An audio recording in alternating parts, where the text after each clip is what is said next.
My name is Diane Fannin. I'm the principal of Indian River Academy, and we are going through a transformational change here.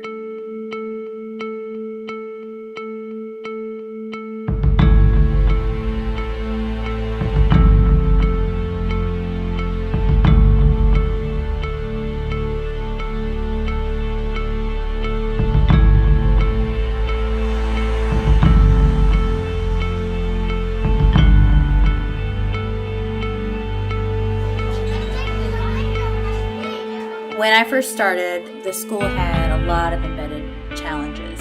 One of the biggest things that I heard in my first year was that the kids that we have, we just can't teach. If we could just, some of these kids were out of my room, or I just don't have I don't have the tools to try to help kids that are really disrupting my classroom. There was a lot of frustration in the adults. We knew we had to get it work really quick.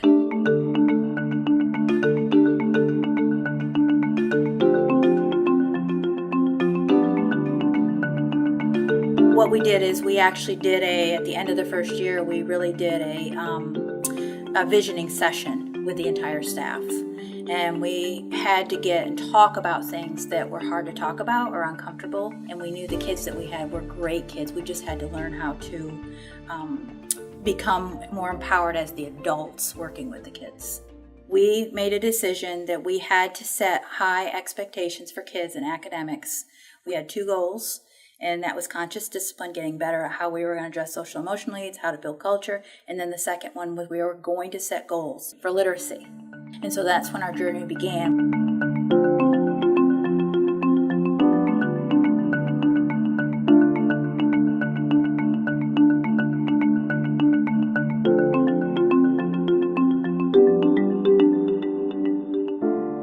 If you hand something to someone, a manual, or what you expect them to do, there's no ownership in it. So I knew that we had to have our teams create what they were going to do. But what we found was we couldn't even touch literacy until we dealt with the social emotional barriers that were coming up for our kids.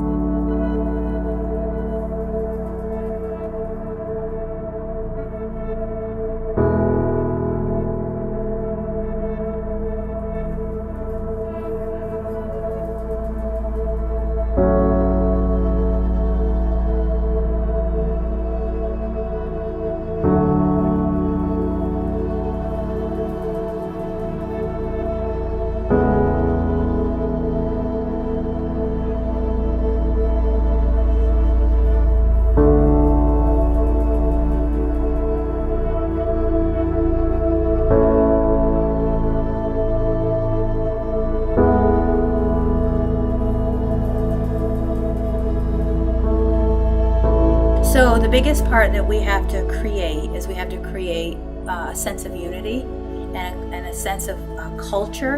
And I do it with my staff as a model for what I expect them to do in their classrooms. So the whole piece of it is that we don't have anyone that is a bad child or that someone's better than another person. We were in charge of letting the rest of our staff understand what this conscious discipline was all about, because it's not just it's not a quick fix. It's not just a program right away. It's a mindset for the adults to have an understanding of how to basically communicate with our students and become empowered with standards and become empowered with how they were going to measure that progress along the way. I couldn't do that. That's what they have to live every day.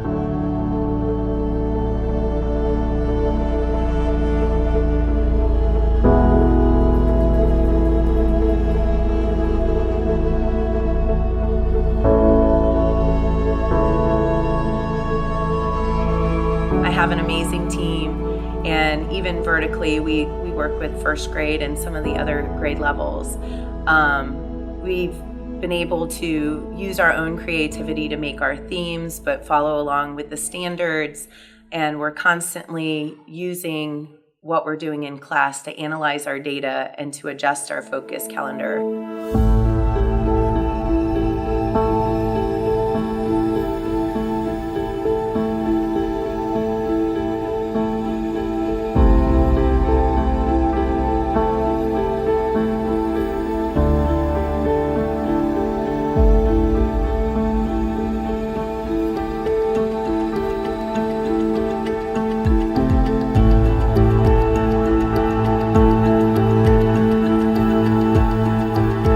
one of the biggest breakdowns is we went down in our academics, and that was for my staff, for our community, kind of setback for us, because then we had to get in there and say, we're not giving up. This is the right thing, and it's going to take a process. There were moments in time where teachers thought we couldn't do it. And I think having my leaders from my school district, like Dr. Rendell, and him saying to me, he just came on board, didn't know me, and saying to me, I know it's going to take 3 to 5 years for the academics to show. I love what you're doing down here. It was a huge shift for them on their mindset on, we can do this. Everybody does believe in us. Trust is a huge component for us. We trust what each other has to say. We count on each other to be there.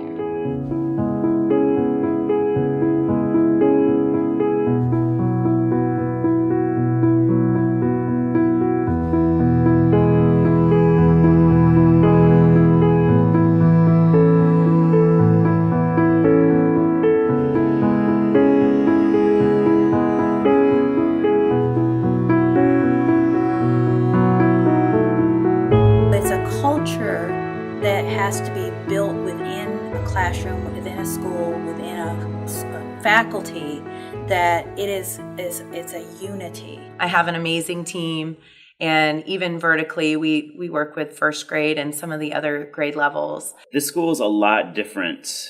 It seems it's more like a home. Because we use conscious discipline, it's like a school family, and everybody's included in that family. I feel more supported here than I ever have in my entire career. The conscious discipline strategies of breathing, using the safe place, and I don't have to spend as much time teaching it, because when they would get upset, they would ask permission to go to the safe place, and we're able to do the breathing, we're able to use the boards, and we would be able to solve the problem appropriately. It gives both me the tools and the students the tools to really self-regulate and handle any situations that we might approach. My breathing calms me down because my air goes up and down, and I think I'm calmer when my teacher helps me with the breathing. It also has given me the tools to really help create a school family where the class really is working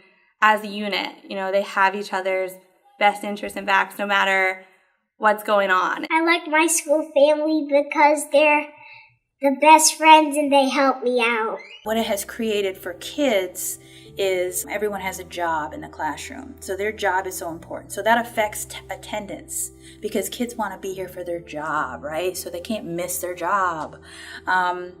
Kids start to have a sense of purpose because they feel like, and the jobs are helpful jobs. They're actually created in a way that they're not just jobs that are willy-nilly. They're jobs that are created to be of service to others, so that they learn how that is so important. The other piece is we have a morning meeting. It's called a Brain Smart Start. And what that is that's where every child, when I first came, kids didn't even know the other kids in their classroom, and they'd been there all year. So it created a sense of, you have to look every child that you are in class with on a daily basis in the eye and have some acknowledgement of them, things that makes you feel like a sense of, I like these people. These people are fun. Or you think people in other ways that you would not normally see them.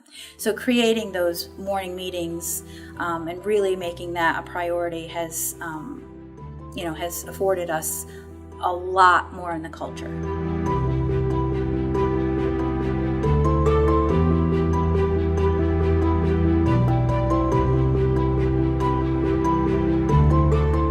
We knew the culture changed by our kids smiling more and feeling like they had connections with adults more.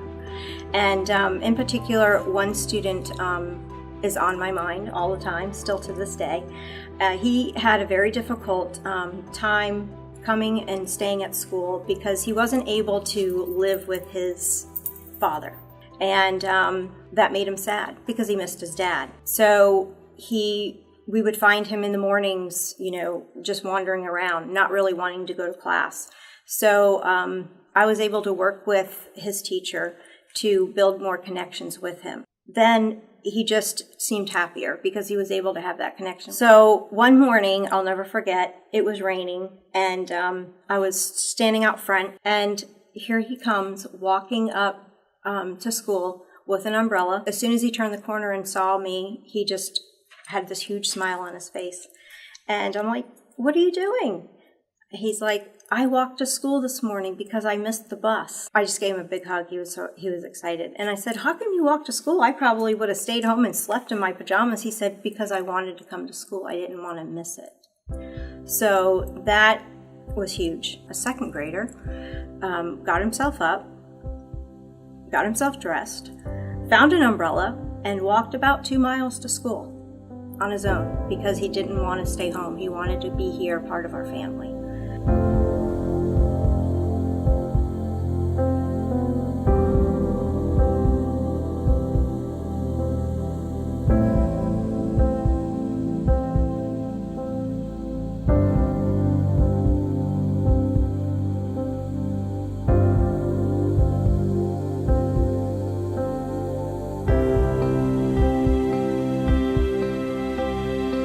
The breakthrough for everyone was going from the app to the C. Kristen Racine calls me and tells me we got a C. And I cried. I just remember feeling like this, like, oh, we needed this. I am so proud of this school. I don't want to tear up. My own kid comes to this school. He loves school. That is huge for me because I can't give him everything as a parent, but my school fills in where I can. When the students come in and are greeted at either the bus or at the drop-off point, they usually run up and hug people and are so glad they know us by our name. I feel supported when the greeters are out there and they always say, "What greeting would you like?" And most of the time I pick bear hug. It makes my day and it makes me start school out when they give me a bear hug. Having people believe in it and keep on going, I'm just so grateful, and I feel we have a really strong culture here.